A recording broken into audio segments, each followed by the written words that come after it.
podcast, episode 54, 55, something like that.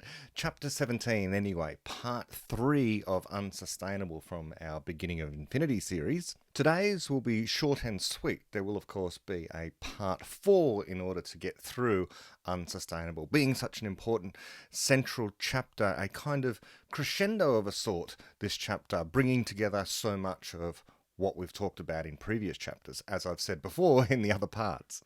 I'm going to dive straight in today into the reading where David says, in early prehistory, populations were tiny, knowledge was parochial, and history-making ideas were millennia apart.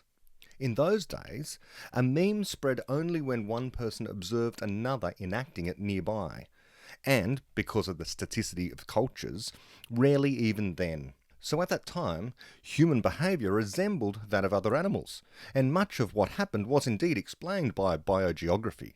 But developments such as abstract language, explanation, wealth above the level of subsistence, and long-range trade all had the potential to erode parochialism, and hence give causal power to ideas. By the time history began to be recorded, it had long since become the history of ideas, far more than anything else, though, unfortunately, the ideas were still mainly of the self-disabling, anti-rational variety. As for subsequent history, it would take considerable dedication to insist that biogeographical explanations account for the broad sweep of events. Why, for instance, did the societies in North America and Western Europe, rather than Asia and Eastern Europe, win the Cold War? Analysing climate, minerals, flora, fauna and diseases can teach us nothing about that. The explanation is that the Soviet system lost because its ideology wasn't true, and all the biogeography in the world cannot explain what was false about it. Coincidentally, one of the things that was most false about the Soviet ideology was the very idea that there is an ultimate explanation of history in mechanical, non-human terms as proposed by Marx, Engels and Diamond. Quite generally, mechanical reinterpretations of human affairs not only lack explanatory power, they are morally wrong as well. For in effect, they deny the humanity of the participants, casting them and their ideas merely as side effects of the landscape. Diamond says that his main reason for writing Guns, Germs and Steel was that unless people are convinced that the relative success of Europeans was caused by biogeography, they will forever be tempted by racist explanations. Well, not readers of this book, I trust. Presumably, Diamond can look at ancient Athens, the Renaissance, the Enlightenment, all of them, the quintessence of causation through the power of abstract ideas, and see no way of attributing those events to ideas and to people. He just takes it for granted that the only alternative to one reductionist, dehumanizing reinterpretation of events is another. Pausing there, just my reflection. It seems to be the pervasive worldview of science-minded intellectuals who otherwise have divested themselves of supernatural explanations for events to fall quickly down a slippery slope of complete literal physicalism. Or in less fancy language, they think that unless you explain things purely in terms of physical forces and physical stuff out there, that then the only alternative is a supernatural magical explanation. And as we've tried to emphasize here, and David's theme running throughout the book very much is, knowledge, being an abstract thing, has absolutely central causal power and effects within human civilization, within the world as we find it now. It's gradually becoming more and more a potent force of nature, to some extent. Often I say the words, it's literally a force of nature. Knowledge creation is literally a force of nature. Of course, that's quite wrong. I don't mean literally a force of nature in the same way that physicists regard forces of nature to be. But what I do mean is that increasingly the effects of knowledge creation will have as dramatic effects out there in physical space as does gravity, as does the strong nuclear force, for example. That in order to explain what we're going to see in the future and events that are going to happen in the future, we are going to have to explain the causes in terms of people's abstract ideas, the explanations that they create, and the choices that they make. And I don't try to sideline choice and where choices originate. They originate in the minds of people. This has come up recently and near to simultaneously with the release of this particular podcast are my remarks in response to Sam Harris. Sam Harris has a wonderfully tight, neat defense of the illusion of free will, as he calls it. The argument for pure determinism in the universe, and particularly determinism as applied to the brains of people, and therefore to the suggestion that therefore people are nothing particularly different to the rest of physical reality, including other animals and including any other natural process that might happen out there, like a hurricane, let's say. In all cases, the hurricane, what the grizzly bear is doing, and what the human being is doing when they're engaged in knowledge creation are similar in a fundamental way on this view. That similarity comes down to the fact that they are all the unfolding, the unworking of physical laws acting upon matter and energy. And as I like to say, this is a true statement. It's a vacuously true statement. It isn't really an explanation as much as it is a general purpose description of anything that happens anywhere at any time and anything that always has happened and always will happen. It's a necessary truth, but it doesn't explain what is going on. And if we want to explain what people are up to, what they're doing, referring to physical laws, or even to the goings on within the brain in terms of the firing of neurons, is the wrong level of analysis. What we need to refer to is the abstract creation of knowledge that then goes on to have physical effects in the world. These are the true explanations of why, for example, the Enlightenment happened in one place and not another, had the effects that it did and not some other effects. It's the reason why, as David will go on to say, we can say there is a stark difference between an open-ended stream of knowledge creation that occurs in dynamic societies and the explanation as to why it is that other societies endured stasis and finally went extinct. People's choices to create knowledge or not, really are the explanation as to why certain civilizations exist, certain technologies exist, and certain ways in which people either are able to come together and collaborate and work towards a better future or not happens to be. This is all to do with ideas, not the motion of particles in the void under deterministic physical laws. Those deterministic physical laws acting on matter, moving through a void, is just always necessarily the case as a description of what is happening anywhere cosmologically in the universe.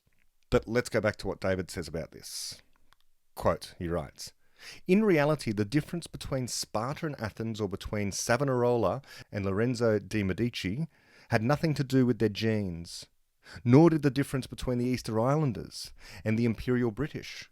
They were all people, universal explainers and constructors, but their ideas were different.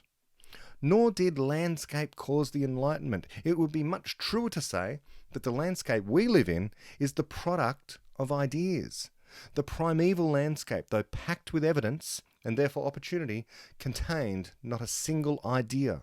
It is knowledge alone that converts landscapes into resources, and humans alone who are the authors of explanatory knowledge, and hence of the uniquely human behaviour called history. Physical resources, such as plants, animals and minerals, afford opportunities, which may inspire new ideas, but they can neither create ideas nor cause people to have particular ideas. They also cause problems, but they do not prevent people from finding ways to solve those problems. Some overwhelming natural event like a volcanic eruption might have wiped out an ancient civilization regardless of what the victims were thinking. But that sort of thing is exceptional. Usually, if there are human beings left alive to think, there are ways of thinking that can improve their situation and then improve it further. Unfortunately, as I have explained, there are also ways of thinking that can prevent all improvement. Thus, since the beginning of civilization and before, both the principal opportunities for progress and the principal obstacles to progress have consisted of ideas alone. These are the determinants of the broad sweep of history. The primeval distribution of horses or llamas or flint or uranium can only affect the details, and then only after some human being has had an idea for how to use those things. The effects of ideas and decisions almost entirely determine which biographical features have a bearing on the next chapter of human history and what the effect will be. Marx, Engels and Diamond have it the wrong way around. Pause there, just my reflection on this. Notice also that dismissing the centrality of human creativity, of the human being as being a causal agent in the unfolding of historical events and of the landscape we find ourselves in now, to sideline that, ignore it, dismiss it, or just be completely unaware of it, leads, in my view, inexorably to a kind of pessimistic worldview where people are impotent in their capacity to actually change the course of history and to do something good. And yet we see a strong theme running through the beginning of infinity is that things are getting better all the time. It's not inexorable. Okay, I've sometimes said that erroneously as well. It's not like it necessarily must get better, but it is getting better. And there's explanations for that because people are improving their ideas, in particular their moral knowledge. They're improving that. And so we are quickly finding ways to lift everyone out of poverty. We are quickly finding ways of curing disease. We are quickly finding ways to ensure that the environment we live in is less polluted, more comfortable, where there's less suffering. So the story of human history is not merely a story of one where it is human ideas which have shaped the course of history, but that those ideas are causing people to improve the universe in which they find themselves. At the moment, only locally, but eventually cosmically. Now, if you ignore all that, and if you think that humans are kind of just waves being washed upon the shore, they're just leaves being blown by the wind, they're just another feature of the environment, and especially if you think that people are a dangerous feature of the environment, then you will end up having ideas about how to control people, about how to try and mitigate the dangers of people. And that usually comes through social control. So it's absolutely no accident that people like Marx and Engels come up with social theories of history which lead directly to a political vision about how society should be arranged that are just engines of human suffering. But this is a pervasive, popular opinion even today. No matter how many times these political ideologies are refuted by the simple fact that they've been tried in history and they've led to starvation and suffering and misery for the places in which they've actually been tried, to the extent that they've been tried, despite that, they continue to survive. Just today, coincidentally, the philosopher Ray Scott Percival, if you don't know who I'm talking about here, look up Ray Scott Percival. He's written for Quillette magazine and Medium magazine.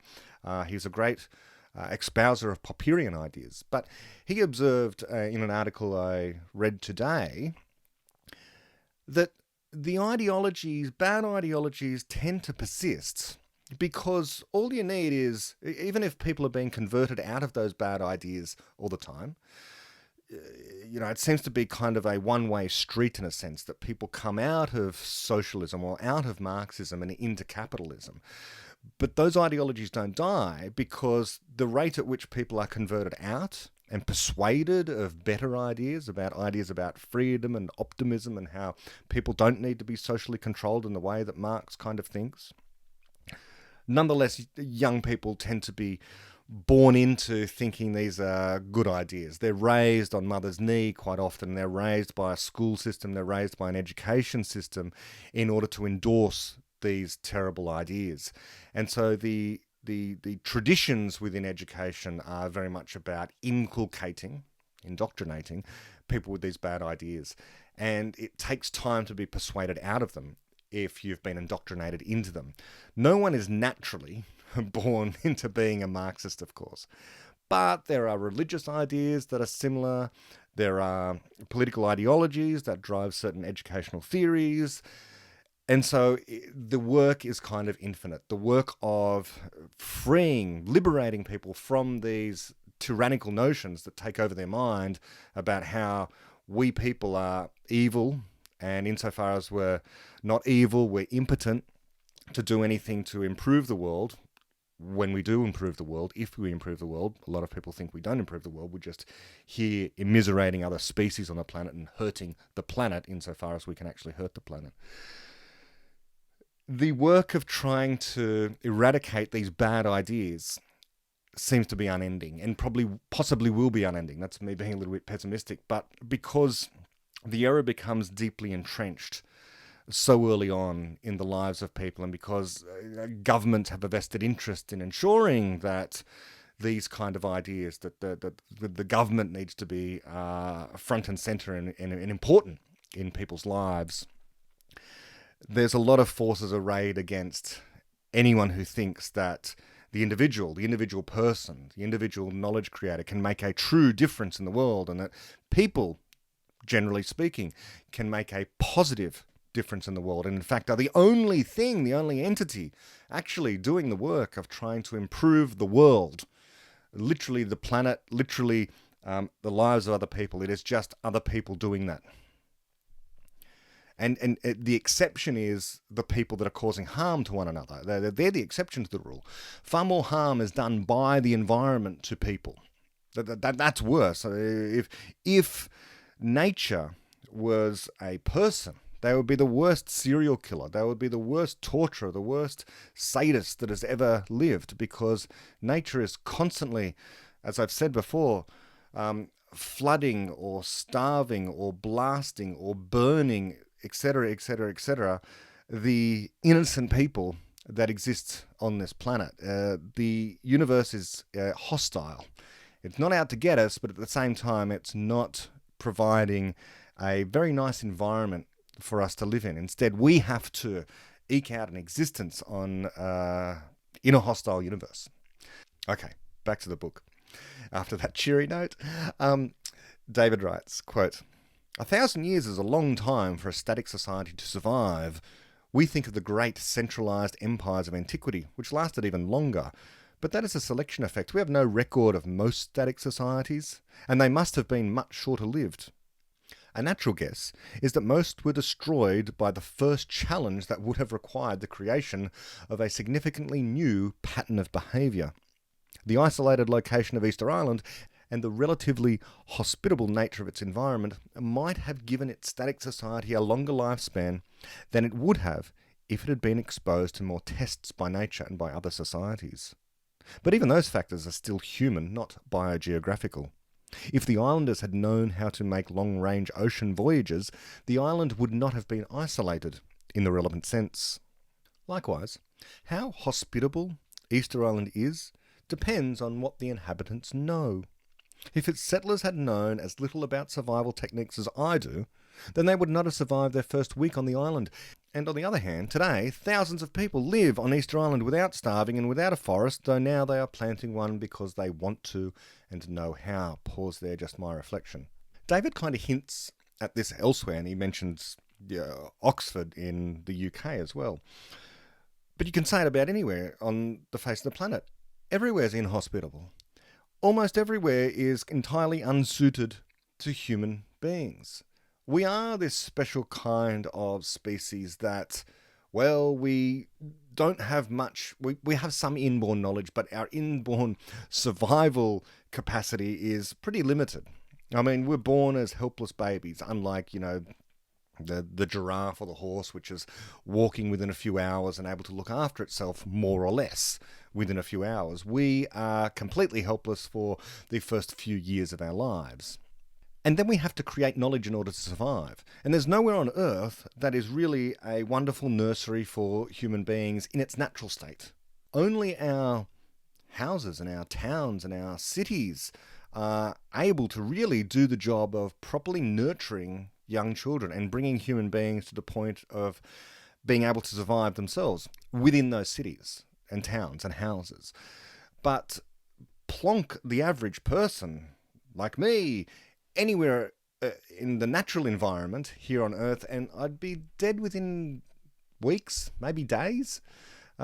Even if it's a place which is where we supposedly evolved. Sub-Saharan Africa is not going to be somewhere where I'm going to survive. The Great Rift Valley is not going to be somewhere where I'm going to be able to find food and clean drinking water. So this concept of hospitability, of how hospitable a place is, like Easter Island, depends, as David says, precisely on what the inhabitants know. So how hospitable the environment I find myself in here in New South Wales at the moment also is not merely about my personal knowledge to a large extent. It's about the knowledge that other people have. Thank goodness.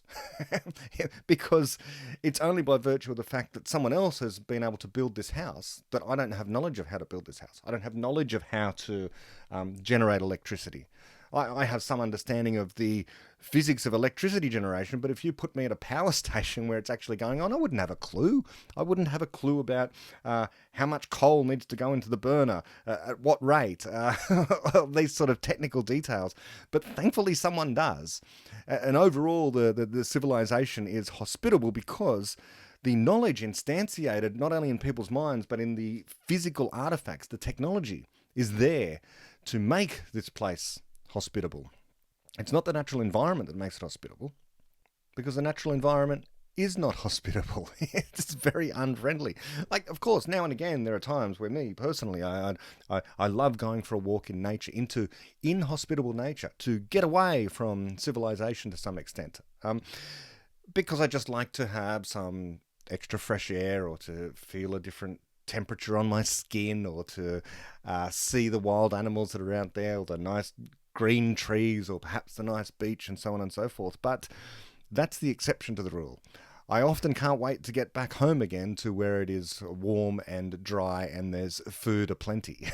So the hospitability is very much, overall, depends upon the knowledge that exists in those places. Not merely my personal knowledge, although that's important. I have to know how to switch the lights on and off, for example, and get the food from the fridge. That's not much that's expected of me. But the knowledge of fridges is contained within fridges, and thankfully people who construct fridges and can repair fridges and so on and so forth repeat for every other bit of technology that keeps my house, my town, my city, my country hospitable. Okay, let's keep going. We'll just read for a little bit more today. It's going to be a short episode, and I can promise you part 4 again very soon. David writes, quote, "The Easter Island civilization collapsed because no human situation is free of new problems, and static societies are inherently unstable in the face of new problems. Civilizations rose and collapsed on other South Pacific islands too, including Pitcairn Island. That was part of the broad sweep of history in the region, and in the big picture, the cause was that they all had problems that they failed to solve. The Easter Islanders failed to navigate their way off the island, just as the Romans failed to solve the problem of how to change governments peacefully.